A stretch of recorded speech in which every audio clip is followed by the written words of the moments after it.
Hello ವೀಕ್ಷಕರೇ, ನಮಸ್ಕಾರ. ಇಂದು ಸಂವಿಧಾನದ ದಿನ. 75 ವರ್ಷ ಆಯಿತು ನಮ್ಮ ಸಂವಿಧಾನವನ್ನು ಬರೆದು. ಆದರೆ ಇದೇ ದಿನ 16 ವರ್ಷಗಳ ಹಿಂದೆ ಮುಂಬೈನಲ್ಲಿ ಆದಂತ ಅಟ್ಯಾಕ್ 26/11 ಇದು ನಮ್ಮ ನೆನಪಿನಲ್ಲಿ ಇದೆಯಾ? ಇನ್ನು ಅಂದು ಆದಂತ ಆ ಒಂದು ಟೆರರಿಸ್ಟ್ ಅಟ್ಯಾಕ್ ನಲ್ಲಿ 160 ಮಂದಿ ಸಾವನ್ನಪ್ಪಿದ್ದು 500ಕ್ಕಿಂತ ಹೆಚ್ಚು ಮಂದಿ ತೀವ್ರವಾಗಿ ಗಾಯಗೊಂಡಿದ್ರು. ಈ ಅಟ್ಯಾಕ್ ದೇಶದ ಭದ್ರತೆ ಮತ್ತು ರಾಜಕೀಯವನ್ನೇ ಪ್ರಶ್ನೆ ಮಾಡಿತ್ತು. ಬನ್ನಿ ಹಾಗಾದ್ರೆ ಆ 60 ಗಂಟೆಗಳಲ್ಲಿ ಮುಂಬೈನಲ್ಲಿ ಏನೇನಾಯಿತು, ಜೊತೆಗೆ ಮುಂಬೈನ ಯಾವ ಭಾಗದಲ್ಲಿ ಅತಿಯಾದ ಹಾನಿಗಳಾಯಿತು ಅನ್ನೋದನ್ನ ನೋಡ್ತಾ ಬರೋಣ. ಹಾಗೆಯೇ ಈ ಚಾನಲ್ಗೆ ಹೊಸಬರಾಗಿದ್ರೆ ದಯವಿಟ್ಟು ಸಬ್ಸ್ಕ್ರೈಬ್ ಮಾಡಿಕೊಂಡು ಪಕ್ಕದಲ್ಲಿರೋ ಬೆಲ್ ಬಟನ್ ಹೊಡೆಯೋದನ್ನು ಕೂಡ ಮರಿಬೇಡಿ. ಒಂದು ಕಡೆ ನವೆಂಬರ್ 26ರನ್ನ ಸಂವಿಧಾನದ ದಿನವೆಂದು ಆಚರಿಸಲಾಗುತ್ತಿದೆ. ಮತ್ತೊಂದೆಡೆ ಇದೇ ದಿನದಂದು ದೇಶದಲ್ಲಿ ಮತ್ತೊಂದು ಕರಾಳ ಘಟನೆ ನಡೆದು ಇಂದಿಗೆ 16 ವರ್ಷ.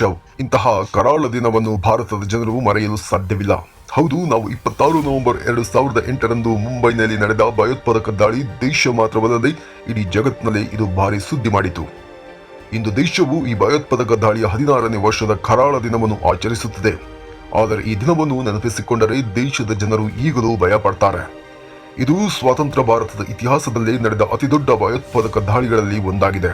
ಈ ದಾಳಿಯಲ್ಲಿ 18 ಮಂದಿ ಭದ್ರತಾ ಸಿಬ್ಬಂದಿ ಸೇರಿದಂತೆ 166ಕ್ಕಿಂತ ಹೆಚ್ಚು ಜನರು ಸಾವನ್ನಪ್ಪಿದ್ದಾರೆ.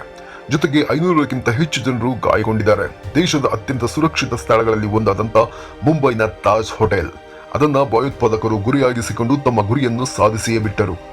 ಸಮುದ್ರ ಮಾರ್ಗವಾಗಿ ಮೀನುಗಾರರ ವೇಷದಲ್ಲಿ ಮುಂಬೈ ತಲುಪಿದಂತ ಉಗ್ರರು 2008 ನವೆಂಬರ್ 21ರಂದು ಪಾಕಿಸ್ತಾನದ 10 ಜನ ಉಗ್ರರು ಕರಾಚಿಯಿಂದ ಸಮುದ್ರ ಮಾರ್ಗದ ಮೂಲಕವೇ ದೋಣಿಯಲ್ಲಿ ಬಂದು ಮುಂಬೈನ ಪ್ರವೇಶ ಮಾಡಿದ್ರು.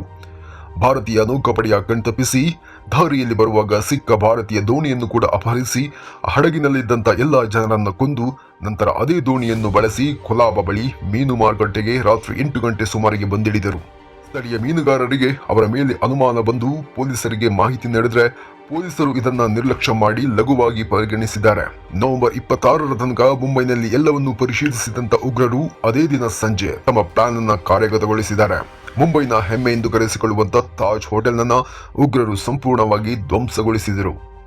ಗುರುತು ಮರೆಸಿಕೊಂಡು ಮುಂಬೈಗೆ ಪ್ರವೇಶಿಸಿದ ಉಗ್ರರು 3 ದಿನಗಳ ಕಾಲ ಹೋಟೆಲ್, ರೈಲ್ವೆ ನಿಲ್ದಾಣ, ಆಸ್ಪತ್ರೆ, ಯಹೂದಿ ಸಮುದಾಯದ ಕೇಂದ್ರ ಸೇರಿದಂತೆ 10ಕ್ಕೂ ಹೆಚ್ಚು ಕಡೆ ಬಾಂಬ್ ಮತ್ತು ಗುಂಡಿನ ದಾಳಿಯನ್ನು ನಡೆಸಿದರು. ತಾಜ್, ಒಬೆರಾಯ್ನಂತಹ ಹೋಟೆಲ್ಗಳು ಉಗ್ರರ ಗುಂಡಿನ ದಾಳಿ ಮತ್ತು ಬಾಂಬ್ ಬ್ಲಾಸ್ಟ್ಗೆ ಹೊತ್ತಿ ಉರಿದವು. ಜನರು ಉಗ್ರರ ಕಪಿಮುಷ್ಟಿಯಲ್ಲಿ ನರಳಿ ಅಕ್ಷರ ಸಹ ನರಕ ದರ್ಶನವನ್ನೇ ಕಂಡರು. ರಕ್ಷಣೆಗೆ ಹೋದಂತ ನಮ್ಮ ಸೈನಿಕರು ಕೂಡ ಹುತಾತ್ಮರಾದರು. ಛತ್ರಪತಿ ಶಿವಾಜಿ ಟರ್ಮಿನಲ್ ಮೇಲೆ ಮೊದಲ ದಾಳಿ. ಕೊಲಾಬದಿಂದ ಭಯೋತ್ಪಾದಕರು ತಲಾ 4 ಗುಂಪುಗಳಲ್ಲಿ ಟ್ಯಾಕ್ಸಿಗಳನ್ನು ತೆಗೆದುಕೊಂಡು ತಾವು ಸ್ಫೋಟಕ್ಕೆ ನಿಗದಿಗೊಳಿಸಿದ ಸ್ಥಳಗಳಿಗೆ ತೆರಳಿದರು. ಭಯೋತ್ಪಾದಕರ ಪಡೆ ರಾತ್ರಿ 9:30 ಛತ್ರಪತಿ ಶಿವಾಜಿ ಟರ್ಮಿನಲ್ ರೈಲು ನಿಲ್ದಾಣವನ್ನು ತಲುಪುತ್ತಿದ್ದಂತೆ ಎಲ್ಲರ ಕೈಯಲ್ಲೂ ಇದ್ದಂತಹ AK-47 ರೈಫಲ್ಗಳಿಂದ ಮನ ಬಂದಂತೆ ಗುಂಡು ಹಾರಿಸತೊಡಗಿದ್ರು. ಈ ದಾಳಿಕೋರರಲ್ಲಿ ಅಜ್ಮಲ್ ಕಸಬ್ ಕೂಡ ಸೇರಿದ್ದ. ಈ ನರಹಂತಕನನ್ನು ಭದ್ರತಾ ಪಡೆಗಳು ಜೀವಂತವಾಗಿ ಸೆರೆ ಹಿಡಿದು ನಂತರ ಆತನನ್ನು ಗಲ್ಲಿಗೇರಿಸಲಾಯಿತು. ಇದು ಇವಾಗ ಇತಿಹಾಸ. ದಾಳಿಯ ವಿಚಾರ ತಿಳಿಯುತ್ತಲೇ ಜನರ ರಕ್ಷಣೆಗೆ ಆಗಮಿಸಿದ ಪೊಲೀಸ್ ಅಧಿಕಾರಿಗಳಾದ ಹೇಮಂತ್ ಕರ್ಕರೆ, ವಿಜಯ್ ಸಾಲಸ್ಕರ್, ಅಶೋಕ್ ಕಾಮ್ಟೆ ಮತ್ತು ತುಕಾರಾಮ್ ಓಂಬ್ಳೆ ಮತ್ತು ಯೋಧ ಸಂದೀಪ್ ಉನ್ನಿಕೃಷ್ಣನ್ ಉಗ್ರರಿಂದ ಹತರಾದರು. ಈ ಉಗ್ರಗಾಮಿ ಕೃತ್ಯವನ್ನು ಇಡೀ ವಿಶ್ವವೇ ಖಂಡಿಸಿತು. ಉಗ್ರರು ಹಾರಿಸಿದ ಗುಂಡುಗಳು ಎದೆಯನ್ನು ಸೀಡಿದರೂ ಅಪ್ರತಿಮ ಶೌರ್ಯ ತೋರಿದ ತುಕಾರಾಮ್ ಕೊನೆಯುಸಿರೆಳೆಯುವಂತ ಹಂತದಲ್ಲಿದ್ದರೂ ಕಸಾಬ್ನ ಮೇಲೆ ಗುಂಡು ಹಾರಿಸಿ ಆತನನ್ನ ಸೆರೆ ಹಿಡಿಯುವಂತೆ ಮಾಡಿದರು. ಈ ಕಾರಣಕ್ಕಾಗಿ ಭಾರತ ಸರ್ಕಾರವು ಮರಣೋತ್ತರ 2009ರಲ್ಲಿ ಓಂಬ್ಳೆಗೆ ಅಶೋಕ ಚಕ್ರ ಗೌರವವನ್ನು ನೀಡಿ ಗೌರವಿಸಿತು. ದಾಳಿ ನಡೆದಂತ ಪ್ರಮುಖ ಸ್ಥಳಗಳು ಯಾವುದು ಅಂತ ನೋಡೋದಾದ್ರೆ Chhatrapati Shivaji terminal, Oberoi Trident hotel, Taj hotel, Leopold cafe, Cama hospital, Nariman house. ಕೆಲ ಟ್ಯಾಕ್ಸಿಗಳಲ್ಲಿ ಸ್ಫೋಟ.